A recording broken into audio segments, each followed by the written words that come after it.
حضور کا ایک صحابی تھا. آپ جانتے ہیں کہ شراب بعد میں حرام ہوئی مدنی دور میں. پہلے بہت سارے لوگ شراب پیتے تھے چونکہ حرام نہیں تھی، اور زمانہ جاہلیت میں فخر و مباحات کے ساتھ شراب پی جاتی تھی. چند لوگ تھے کہ جو زمانہ جاہلیت کے اندر بھی شراب سے بچے ہیں، جس طرح حضرت علی المرتضیٰ رضی اللہ تعالیٰ عنہ، حضرت صدیق اکبر رضی اللہ تعالیٰ عنہ، حضرت عثمان غنی رضی اللہ تعالیٰ عنہ، اور کئی صحابہ ہیں. لیکن بہت سارے ایسے لوگ تھے کیونکہ حرمت نہیں تھی اور وہ شراب پیتے تھے. اور یہ ایک ایسی چیز ہے کہ غالب کہتا ہے کہ چھٹتی نہیں کافر منہ سے لگی ہوئی.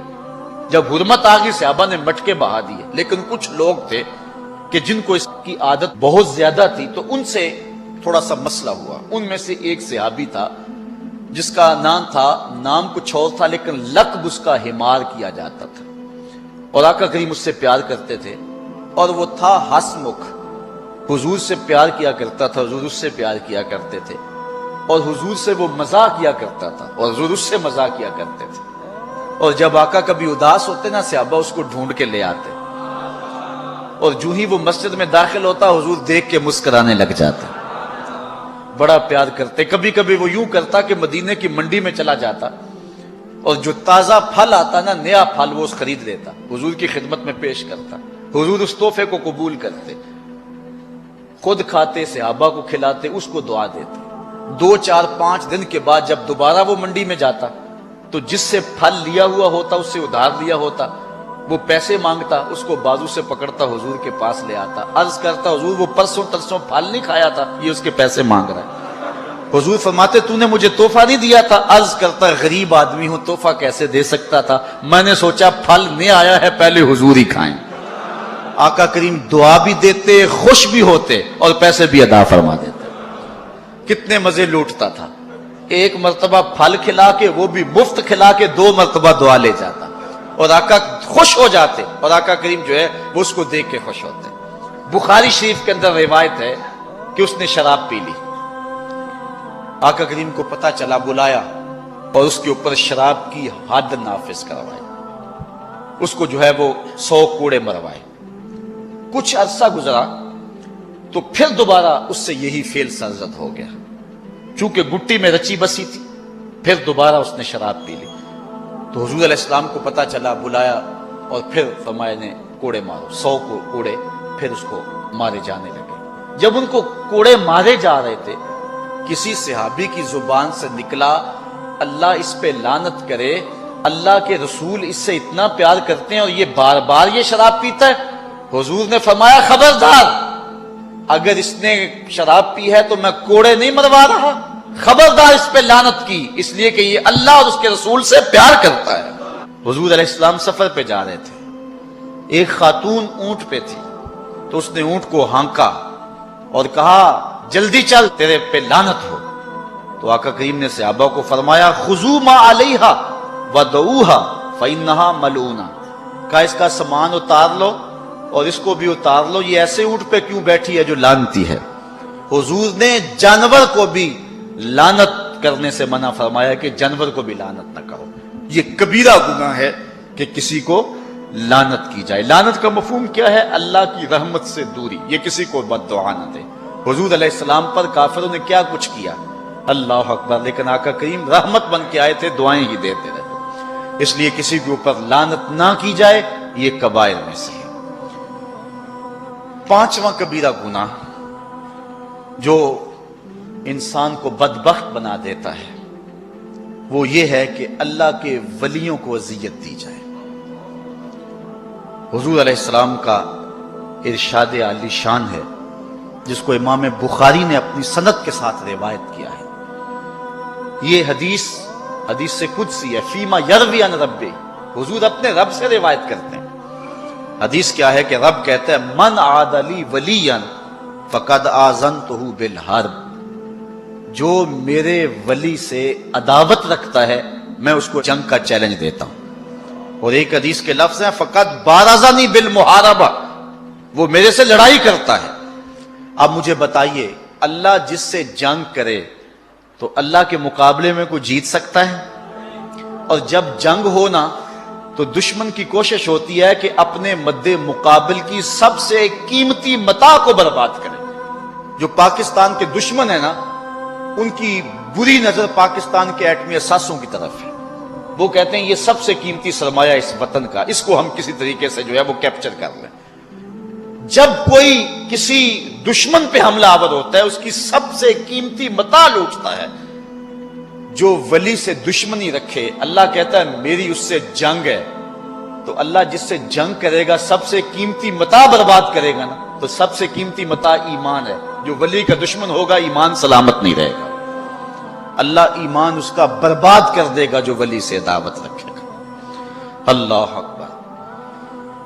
حضرت امام نبہانی حضور علیہ السلام کے ساتھ بہت پیار کیا کرتے تھے، اور انہوں نے جو جواہر البہار لکھی ہے 4 جلدوں کے اندر، جواہر البہار فی فضائل النبی المختار صلی اللہ علیہ وسلم، یہ حضور کے اوصاف پر کمال کی کتاب ہے. اب تو ترجمہ بھی ہو گیا، ضرور پڑھے اس کو لا کر کے، حد کر دی. جواہر البہار کا معنی ہے سمندروں کے موتی. کہاں کہاں سے موتی تلاش کیے ہیں اور حضور کی عظمت میں جمع کیے ہیں. جب یہ کتاب لکھی امام نبہانی نے، تو اس کتاب کے لکھنے کے صلے میں امام نبہانی کو اللہ کے محبوب نے عالم بیداری میں اپنی زیارت نصیب فرمائی. اس کتاب کی قدر و منزلت کا آپ اندازہ کریں. امام نبہانی کی بیوی آپ کی خدمت کیا کرتی تھی. جب وہ کتاب لکھتے تو کوشش کرتی نے کوئی پریشانی نہ آنے دو. عالم دین ہے، مصطفیٰ کی نوکری کر رہے ہیں، میں گھر کے معاملات میں تو انہیں پریشان نہ ہونے دوں. امام نبہانی کی بیوی نے یہ اہتمام کیا کہ میں خادم دین کی نوکری کروں گی. امام نبہانی کو تو جو صلہ ملنا تھا وہ ملا ہی. امام نبہانی کی بیوی کو کئی مرتبہ خواب میں حضور نے اپنی زیارت عطا فرمائی کہ تو میرے ایک نوکر کی نوکری کر رہی ہے. اللہ اکبر. ایک شخص تھا مدینے میں، اس کو روزانہ حضور کی زیارت ہوتی تھی. ایسے لوگ ہیں. حضرت ابو العباس المرسی فرماتے ہیں، آپ فرماتے ہیں کہ اگر آنکھ جھپکنے کی مدت بھی حضور میری نظروں سے اوجھل رہے، ما عادت لی مسلمہ، میں اس گھڑی اپنے آپ کو مسلمان ہی نہیں مانتا. ہر وقت حضور میری نگاہوں میں ہوتے ہیں. اللہ اکبر. ایسے ایسے لوگ بھی گزرے. صبح و شام حضوری کے مزے. اس کو روز حضور کی زیارت نصیب ہوتی. دعا کرو، منہ چھوٹا ہے بات بڑی ہے. دعا کرو اللہ ہم سب کو حضور کی زیارت دے. میں کہتا ہوں مسئلے حل ہی نہیں ہوتے جب تک حضور کی زیارت نہ ہو. بندہ ساری زندگی تشکیک و اضطراب میں رہتا ہے. اے لقائے تو جواب ہر سوال، حل شود ہر مشکلت بے کیلو کال. رومی کہتے ہیں تیری ملاقات ہی تو سارے دکھوں کا علاج ہے. ساری مصیبتوں کا علاج تو ملاقات ہی ہے آپ کی.